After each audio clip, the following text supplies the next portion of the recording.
ప్రశ్నల వర్షం కురుస్తుందట, మరి కేసీఆర్ బుక్కలిప్పుకోకుండా అడుగుతున్నారట ప్రశ్నలు, ఏం చెప్తారు?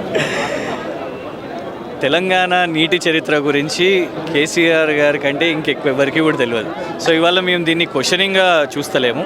2014 కేసీఆర్ గారి కంటే ముందు, తెలంగాణ రాకంటే ముందు నీటి పరిస్థితి ఏంటిది, తర్వాత ఆఫ్టర్ కాళేశ్వరం బిఫోర్ కాళేశ్వరం ఏంటిది అనేది ఇవాళ డెఫినెట్గా లోపల ఒక పవర్ పాయింట్ ప్రెజెంటేషన్ నడుస్తుంది అని పూర్తి కాన్ఫిడెన్స్ మాకున్నది. ఎందుకంటే ప్రతి చెరువు, ప్రతి జలాశయం గురించి కేసీఆర్ గారికి పూర్తి సమాచారం ఉన్నది. సో దాని గురించి ఇవాళ ఘోష్ గారికి కాంగ్రెస్ వేసిన కమిషన్ అంటే ఒకటి మీరు గమనించండి, రాహుల్ గాంధీ గారికి కూడా కొన్ని కేసులలో నోటీసులు వస్తాయి, కానీ కాంగ్రెస్ పార్టీ మొత్తం ఈడీ ఆఫీసుల దగ్గర, రాజ్భవన్ దగ్గర ధర్నాలు చేపడుతుంది. కానీ ఇవాళ మాజీ ముఖ్యమంత్రి ఒక ప్రాజెక్టు నిర్మాణం చేసిండు, వీళ్ళు ప్రభుత్వంలోకి వచ్చినాక కక్షపూరితంగా ఇవాళ ఒక కమిషన్ వేశారు. కానీ దాన్ని సపోర్ట్ చేస్తూ ఇవాళ ఇంతమంది కూడా రావడము, ఎలాంటి మెసేజ్ లేదు, ఎలాంటి పిలుపు లేదు, ఎలాంటి పార్టీ జెండాలు లేవు, ఎలాంటి ఒక ప్రొటెస్ట్ ఫామ్ కూడా లేదు. కేవలం ఒకటే ఏంటిదంటే నాయకుడిని చూడడానికి వచ్చినాం అండ్ వారు నిర్మాణం చేసిన కాళేశ్వరాన్ని పూర్తిగా సపోర్ట్ చేస్తున్నామంటే, ఎందుకంటే ఇవాళ కూడా రేవంత్ రెడ్డి గారు మొన్న పోయి పంపు మోటార్ ఓపెన్ చేసినా అదే కాళేశ్వరం నీళ్ళు, కొండా సురేఖ గారు పోయి Lakshmi pump house switch on చేసినా అదే కాళేశ్వరం నీళ్ళు. ఇవాళ హైదరాబాద్ నీళ్లకు ఇవాళ కూడా తాగునీటి సమస్య అయితలేదు అని అంటే దానికి కారణం అదే కాళేశ్వరం కదా. నిజంగానికి ఎన్డీఏసీ వాళ్ళు ఎలాంటి టెస్టులు చేయకుండా ఏం చేయకుండా ఉట్టిగా మీద రిపోర్ట్ ఇచ్చారు. ఇది మేం కాదు, ఎల్ఎన్టీ సంస్థనే చెప్పింది. ఇదే ఎల్ఎన్టీ సంస్థ ఇవాళ మనం ముంగట ఇక్కడ కనబడుతున్న ఇక్కడ మెట్రో ఇదంతా కూడా నిర్మాణం చేసింది ఎవరు? ఎల్ఎన్టీఏ. ఏఐసిసి ఆఫీస్, కాంగ్రెస్ ప్రధాన కార్యాలయం కట్టింది కూడా ఎల్ఎన్టీఏ. ఆ ఎల్ఎన్టీ వాళ్ళే మీ రిపోర్ట్ని తీసిపడేసారు. పోనీ మీరు ఇదే విచారణ చేపడుతున్నారు కదా, మేము సపోర్ట్ చేస్తున్నాం. మరి ఎస్ఎల్బిసి టనల్ 8 మంది మరణించారు. యాంబర్ రిపోర్ట్ చాలా స్పష్టంగా చెప్పింది, రాక్స్ ఉన్నాయి, మాయిస్ట్ ఉంది, మీరు దీన్ని నిర్మాణాలు చేపట్టకండి ఇక్కడ అని యాంబర్ రిపోర్ట్ చెప్పినా కూడా కాంగ్రెస్ ప్రభుత్వం దాని నిర్మాణాలు చేపట్టిన అనంతరం 8 మరణాలైన ఇవాళకి కూడా 6 శవాలు ఇంకా బయటికి రాలేదు. దాని మీద విచారణ ఉన్నదా? సుంకిశాల కొలాప్స్ అయింది, దాని మీద ఎలాంటి ఎంక్వైరీ లేదు, ఇన్వెస్టిగేషన్ లేదు, కమిషన్ లేదు. రాఘవ కన్స్ట్రక్షన్స్కి మేఘా వాళ్లకు Kodangal lift irrigation cake piece cut చేసినట్టు సగం వాళ్ళిద్దరికి కూడా కాంట్రాక్ట్స్ ఇచ్చారు, దాని మీద విచారణ లేదు. కానీ కాళేశ్వరం మీద విచారణ ప్రిపేరే కాలేదని చెప్పారు కదా ఉత్తమ్ కుమార్ రెడ్డి గారు గతంలో. ఏం అవగాహన ఉన్నదండి? ఇవాళ రేవంత్ రెడ్డి గారికి ఏం విజన్ ఉన్నది చెప్పండి. ఇప్పుడు కాంగ్రెస్ నాయకులు అంటున్నారు 1,00,000 కోట్లు అవినీతి చేసిన ఒక అవినీతి పరుడికి నోటీస్ ఇస్తే ఎందుకు బీఆర్ఎస్ నాయకులు కానీ వాళ్ళ కార్యకర్తలు కానీ ఇంత హంగామా చేస్తున్నారు అంటున్నారు కాంగ్రెస్ నాయకులు. అసలు నిర్మాణం జరిగిందే 88,000 కోట్లు నంబర్ 1. అందులో ఆ ప్యాకేజ్లో ఇప్పుడు కాళేశ్వరం మొత్తం అవినీతి అంటున్నారు కదా, మరి ఇక్కడ పొంగులేటి శ్రీనివాసరెడ్డి గారు కూడా ఉండాలి కదా. ఇక్కడ ఆయన కూడా ఒక కాంట్రాక్టరే కదా, ఆయనకు కూడా కాంట్రాక్ట్ వచ్చింది కదా, మరి వారు కూడా అవినీతి పరుడు అన్నప్పుడు వారు ఇక్కడ ఉండాలి. పోనీ ఇంకొకటి, సబ్ కమిటీలో ఉన్న ఈటల రాజేందర్ గారికి నోటీస్ వచ్చింది, వారు వచ్చిండ్రు చెప్పిపోయినరు. హరీష్ రావు గారికి వచ్చింది, కానీ అదే సబ్ కమిటీలో ఇంకొక మంత్రి కూడా సంతకం చేసిండు కదా.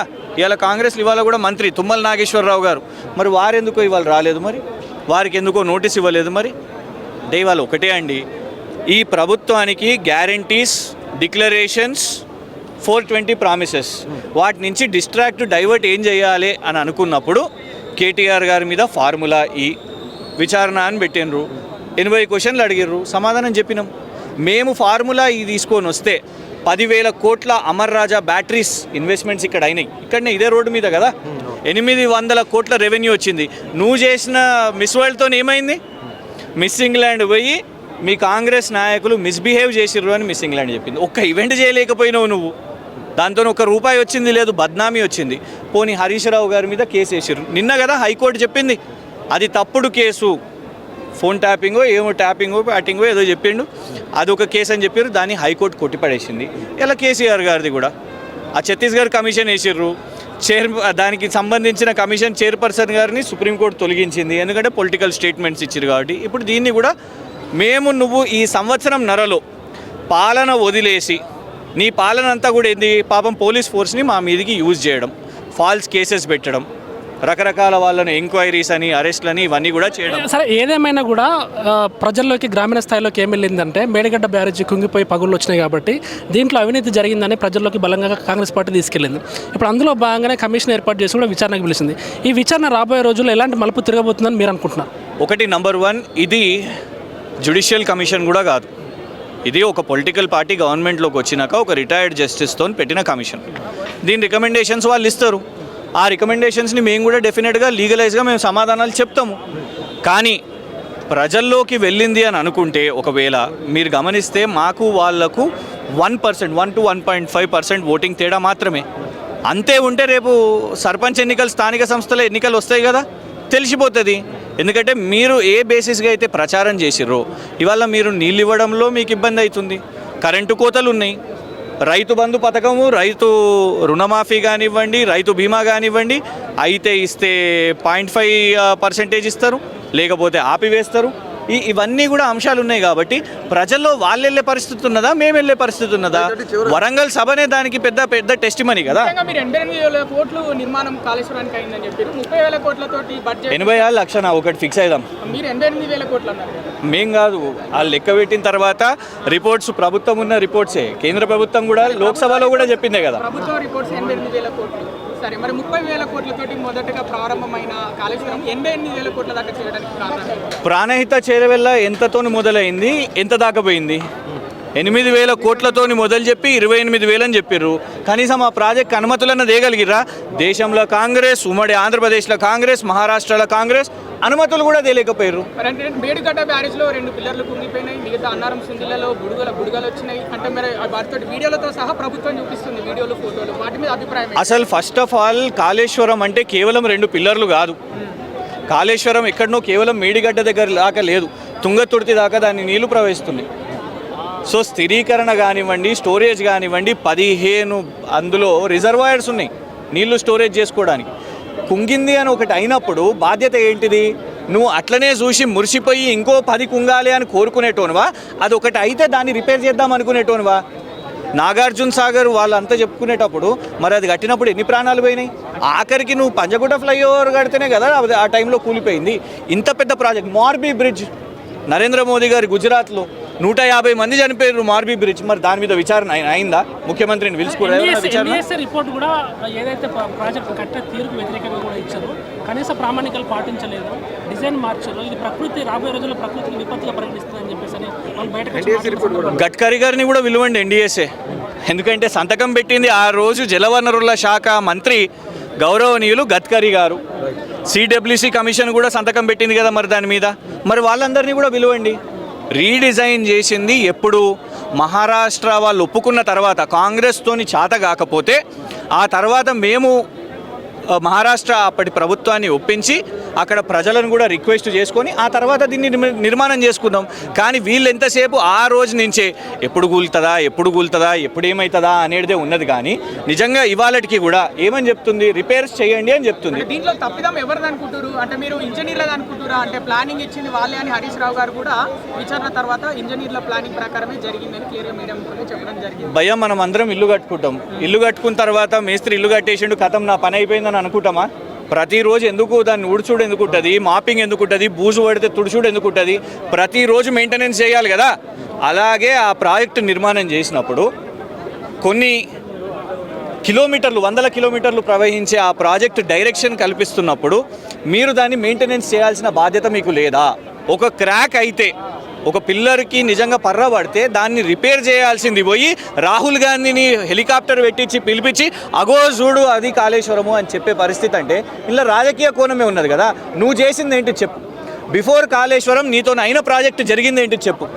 తెలంగాణ రాష్ట్ర ప్రజలు ఆనాడు ప్రతి ఒక్కళ్ళు కూడా, నాకు తెలిసి నేనైతే మోసిన, మీరు కూడా మోసిండొచ్చు, మనం ఇంట్లో బ్లూ డ్రమ్లు పెట్టుకుంటుండే, బ్లూ క్యాన్లు పెట్టుకుంటుండే. ఎందుకంటే నీళ్ళు ఎప్పుడు అయిపోతాయా ఇంట్లో నింపి పెట్టుకోవాలన్న పరిస్థితి. కానీ కేసీఆర్ వచ్చిన తర్వాత కరోనా వైరస్ వచ్చింది 2 సంవత్సరాలు, అందరము నీళ్లు ఉపయోగించినాం, చేతులు కడుక్కోవాలి, బయటికి పోయించినాం అంటే చేతులు కడుక్కోవాలి. అసలు నీటి ఇబ్బందులు ఉండేనా? దానికి కారణం ఏంటిది? ఇదే కాళేశ్వరం ప్రాజెక్టు కదా. వర్షాలు బాగా పడ్డాయి ఆ టైంలో. ఇవాళ పడతలేదా మరి? అంటే వర్షాలు ప్రకృతి వర్షాలు లేవంటున్నారు. అంటే దరిద్రం వచ్చిందని అంటారు ఇప్పుడు మీరు. సరే, ఏదేమైనా కూడా వర్షాలు వచ్చినా కూడా ఆ వర్షాల నీళ్లు సముద్రంకి పోకుండా అది మన పల్లెల్లోకి రావాలంటే దానికోసం మనం నిర్మాణాలు చేపట్టాలి కదా. అదే కాళేశ్వరం చేసింది. సో ఇవాళ ఆ కాళేశ్వరం నిర్మాణం చేసినందుకు కేసీఆర్ గారి పక్షాన్ని నిలబడదామా, కేసీఆర్ గారిని ఇవాళ ఒక హంతకునిలాగా చూసేసి ఇవాళ అన్ని విచారణలు చేపట్టాలంటే మరి రేవంత్ రెడ్డి గారి మీద కూడా చేయండి. విచారణ వల్ల ఇప్పుడు మాజీ మంత్రులు అంటే మాజీ మంత్రి హరీష్ రావు, మాజీ ముఖ్యమంత్రి కేసీఆర్ విచారణకు హాజరు కావడం వల్ల త్వరలో స్థానిక సంస్థల ఎన్నికలు వస్తే మీకు బీఆర్ఎస్ పార్టీకి ఇబ్బంది అవుతుందా? అంటే విచారణకు వీళ్ళే హాజరయ్యారు, వీళ్ళంటే మనల్ని పరిపాలించారు. ఏ మాత్రం కాదండి. ఒకటి చెప్తాను, పార్లమెంటులో నిలబడి దేశాన్ని ఎదిరించి తెలంగాణ కోసము అందరినీ కూడా ఒప్పించిన కేసీఆర్ గారు. ప్రణబ్ ముఖర్జీ గారి కంటే పెద్ద కమిటీ ఇది. అంటే నేను వీరిని తప్పు పడతలేను, కానీ ప్రణబ్ ముఖర్జీ గారు one of the tallest leaders, రాష్ట్రపతి, డిఫెన్స్ మినిస్టర్. ప్రణబ్ ముఖర్జీ కమిటీని కూడా ఒప్పించి తెలంగాణ తెచ్చారు. శ్రీకృష్ణ జస్టిస్ కమిషన్ అది కూడా పెడితే ఆ కమిషన్ని కూడా ఎక్స్ప్లెయిన్ చేసి తెలంగాణను తెచ్చుకున్నారు. సో ఇన్ని కమిటీలు, ఇన్ని కమిషన్లు ఎదుర్కొని తెలంగాణ తెచ్చిన కేసీఆర్ గారికి ఇవాళ తెలంగాణ నీళ్ళ గురించి ఈ కమిషన్ని ఎదుర్కోవడానికి పెద్ద ఇబ్బందులు ఏముండవు. మీడియా అడ్రస్ చేస్తారా విచారణ తర్వాత? కేసీఆర్ గారు మీడియా అడ్రస్ చేస్తారు, అది కేసీఆర్ గారే చెప్పాలి. ఎందుకంటే ఆన్ గోయింగ్ ఇన్వెస్టిగేషన్, ఎంక్వైరీ కాబట్టి దాని గురించి బయటగా మాట్లాడితే ఇప్పుడు లాస్ట్ టైం ఒక కమిషన్ చైర్మన్ గారు ఇట్లనే మాట్లాడారు. సుప్రీంకోర్టు తప్పించి ఆ కమిషన్ చైర్మన్ గారిని తీసేసింది. సో కేసీఆర్ గారు ఒక సీజన్ లీడర్ కాబట్టి ఆయనకు తెలుసు కాబట్టి I don't think he'll speak about. ఒక మాట చెప్పండి, బీఆర్ఎస్ కి ఇప్పుడు బ్యాడ్ టైం నడుస్తుంది అంటే వాళ్ళ నాయకులు ఒకరి తర్వాత ఒకరు చనిపోతా ఉన్నారు. ఇటు పక్క కేటీఆర్ దగ్గర నుంచి కేసీఆర్ వరకు నోటీసులు ప్రభుత్వం మారిన దగ్గర నుంచి ఇస్తానే ఉన్నారు. బీఆర్ఎస్ కి ఇప్పుడు బ్యాడ్ టైం నడుస్తుందని చర్చ జరుగుతుంది బయట. చూడండి, ఒకటి బ్యాడ్ టైం గుడ్ టైము నిర్ణయించేది ప్రజలు, తెలంగాణ ప్రజలు. సో మాకు తెలంగాణ గుడ్ టైం అనేది నడవాలి, తెలంగాణ బ్యాడ్ టైం ఉండొద్దు. ఇవాళ తెలంగాణ రియల్ ఎస్టేట్కి బ్యాడ్ టైం నడుస్తున్నది, తెలంగాణ అగ్రికల్చర్కి బ్యాడ్ టైం నడుస్తున్నది. ఆ దశ మారాలి అని అంటే డెఫినెట్గా మళ్ళీ ఒక విజన్ ఉన్న నాయకుడు రావాలి. ఏ నాయకుడు ఈ దేశంలో నాతో శాతనైతలేదు, నన్ను ఎవడు నమ్ముతలేడు, నన్ను దొంగల్లా చూస్తున్నారు, తెలంగాణ ప్రజలు ఢిల్లీకి పోతే దొంగల్లా చూస్తున్నారు, టైం ఇస్తలేరు అని చెప్పిన ఏకైక గొప్ప నాయకుడు, గొప్ప ముఖ్యమంత్రి రేవంత్ రెడ్డి గారు. ఆ పీడ ఎప్పుడు పోతుందో అది ఒకటి. కాంగ్రెస్ పరిపాలన ఎట్లా అనిపిస్తుంది ప్రస్తుతానికి?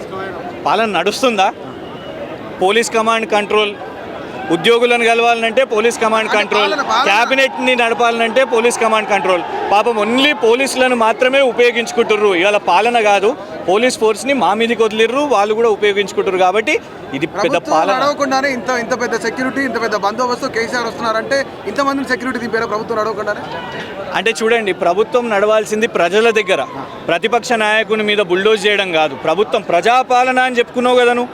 ప్రజాపాలన అంటే కేసీఆర్ గారి కోసం ఇంతమంది పోలీసులను పెట్టుడా? కళ్ళల్లోకి వెళ్ళు. ధాన్యం ఇంకా ఇవాళకి కూడా మొన్న అకాల వర్షం వచ్చిన తర్వాత ప్రజలందరూ రోడ్ల మీద పెట్టుకున్నారు, అక్కడికి వెళ్ళు నువ్వు. అది కాకుండా ఇవాళ ఒక్కసారైనా కూడా హోంమంత్రి నువ్వే కదా, సరే ఉంటుందో లేదో ఇప్పుడు ఢిల్లీలో పంచాయతీ నడుస్తున్నది, కానీ అరే క్యాబినెట్ మంత్రి కూడా ఖర్గే అంకుల్ క్యాబినెట్ దియా హమ్కో అని చెప్పుకున్న పరిస్థితి. ముఖ్యమంత్రి పరిస్థితి ఏంటిది? అంతే కదా, కొత్త మంత్రులు ఏమని చెప్తున్నారు, మా ఖర్గే అంకుల్ ఇచ్చిండు మంత్రి పదవి అని చెప్తున్నాడు. అంటే ఇక మన ముఖ్యమంత్రి ఏం పరిస్థితి? అది కానీ ఫైనల్గా మీరు కేసీఆర్ వస్తుండని బల ప్రదర్శనకు దిగి ఇంతమందిని రప్పించారా? వీళ్ళంతా ఎట్లా వచ్చారు? ఇది బల ప్రదర్శన అంటారా? రోప్ అంటే బల ప్రదర్శన ఉంటుంది. మాదెక్కడండి బల ప్రదర్శన? అందరం నిలబడి ఉన్నాం, మీరు మైక్ పెడుతున్నారు, మాట్లాడుతున్నారు, మేము సంఘీభావంగా నిలబడ్డాం. నేను ఒకటే చెప్తున్నా, జాతీయ పార్టీ అంటే మొన్న రేవంత్ రెడ్డి గారు ఒక స్టేట్మెంట్ ఇచ్చారు, నేను రాహుల్ గాంధీ గారికి ఉద్యోగిని, నేను స్కూలు టీడీపీలో చదివినాను, కాలేజు మోదీ గారు చంద్రబాబు గారి దగ్గర చదివినాను, స్కూళ్ళు మోదీ గారి దగ్గర చదివినాను, ఉద్యోగం మాత్రం రాహుల్ గాంధీ గారి దగ్గర చేస్తున్నాను. ఇక ఉద్యోగం చేసే ఆ ఉద్యోగి కన్నా మా తెలంగాణ ప్రజలకు సేవ చేసే కేసీఆర్ గారి కోసం ఇవాళ నిలబడడానికి వచ్చినాం. అబ్సల్యూట్లీ కాదండి. ఆయనకు పాలసీలు తెలివయి, విజన్ తెలియదు, ఆయనకు రాష్ట్ర పాలన తెలియదు కాబట్టి ఇంకొక 3.5 సంవత్సరాలు కూడా ఇతనే నడిపిస్తాడు. ఇంకా కేసులు అంటాడు, ఇంకా విచారణ అంటాడు, ఏదో టైంపాస్ చేస్తుంటాడు, కాలం గడిపేస్తాడు. ఆయనకు ప్రజల్లో పోయేటట్టు లేదు, ఆ గ్యారెంటీలు, ఆ ప్రామిసెస్ చేసేటట్టు లేదు కాబట్టి ఇదే ఆయనకు టైంపాస్ అవుతుంది, దీంతోనే చేస్తాడు. Please subscribe to the channel and download the Politicos app from the links in the description.